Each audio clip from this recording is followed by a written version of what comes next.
Ambasada suedeze e akredituar në vendin ton u prezantua të martën në Durrës me aktivitetin e saj të fundit, funksionet dhe disa prej projekteve të financuara në qytetin bregdetar.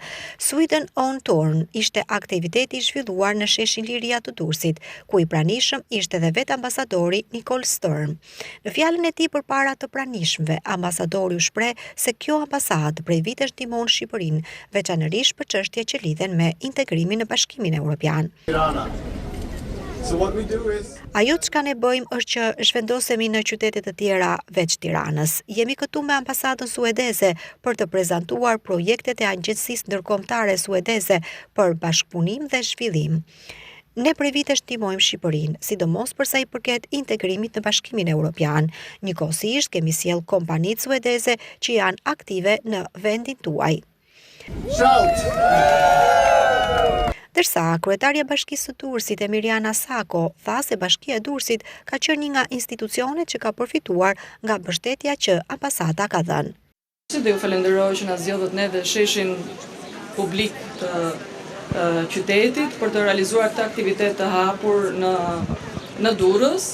Më vjen mirë që këtu kemi persona të ndryshëm, subjekte të ndryshme, përfaqësues të shoqërisë civile, të cilët kanë marrë mbështetje nga ambasada suedeze, por sigurisht edhe Bashkia e Durrësit ka qenë një ndër ato institucione që ka përfituar nga mbështetja që ju keni dhënë, dhe më vjen mirë që sot do të shpaloset edhe një sër subjektesh përfituese, por edhe biznese të cilat mbajnë markën suedeze, le të themi. Kështu që ju falenderoj, shpresoj që do të kalojmë një ditë bukur.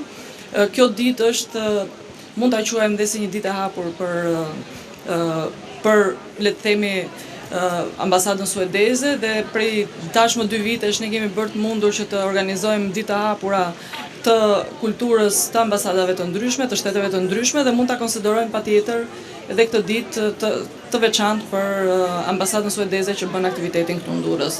Në panairin e zhvilluar ishin të pranishëm dhe përfaqësues nga ambasada suedeze në Prishtinë, Shkup, Nikosi, Ankara, Stamboll, Beograd, Sarajev, Zagreb dhe Bukuresht, si dhe organizata ndërkombëtare që zbatojnë këto projekte.